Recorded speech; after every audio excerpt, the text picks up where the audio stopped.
Hello children, welcome to Biology Lab. So today we are going to study the differences between monocot plants and dicot plants. So in monocot seed, it has only one fleshy cotyledon, and when you observe dicot seeds, no, they have two cotyledons. So that by opening up the seed you can find out. So now we are going to see the morphology of the plant, that is the external feature, how do they differ. So first let us take the leaf. So these all are dicot leaves. So this is a dicot leaf, teak leaf, hibiscus leaf, shoe flower leaf, mango leaf, periwinkle leaf. This is neem leaf. Okay, so these all plants, can you observe one common? So all of them, they show reticulate venation. So means they have a common midrib. There is a common midrib, and you can see the branching, sidewise branching.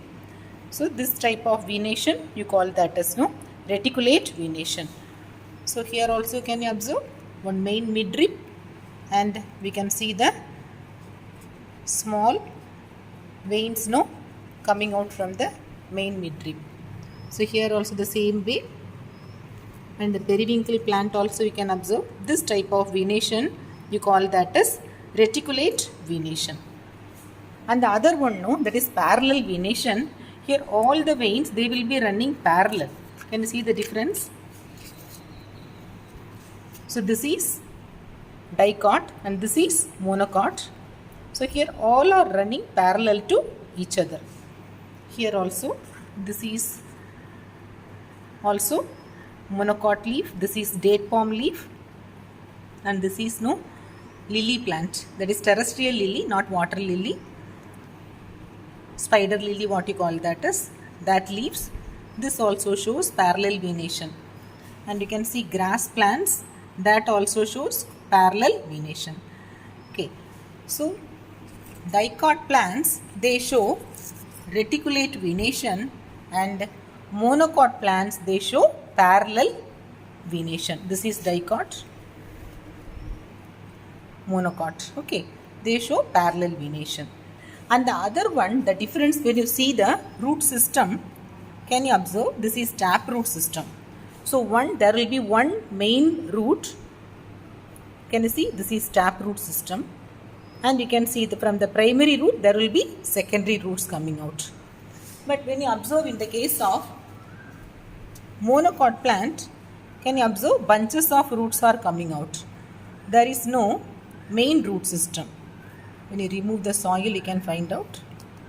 So here, there is no main root system like this. So here you can see the main root system, but here there is no main root system like that. So this type of root, you call that as fibrous root system.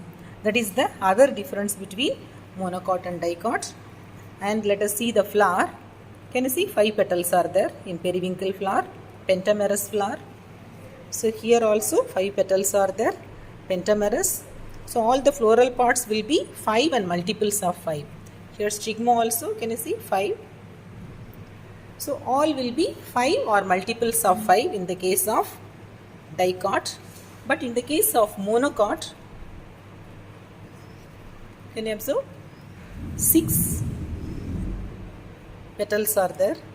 1, 2, 3, 4, 5, 6. So here all will be 3 and multiples of 3 in the case of monocot. This is the bud. All the floral parts will be 3 and multiples of 3. That is trimerous flower. That is the other difference.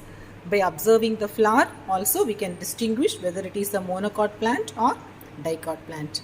So this is monocot and this is dicot, and this is monocot and this is dicot plant. Okay children, hope you must have understood the differences between monocot plants and dicot plants.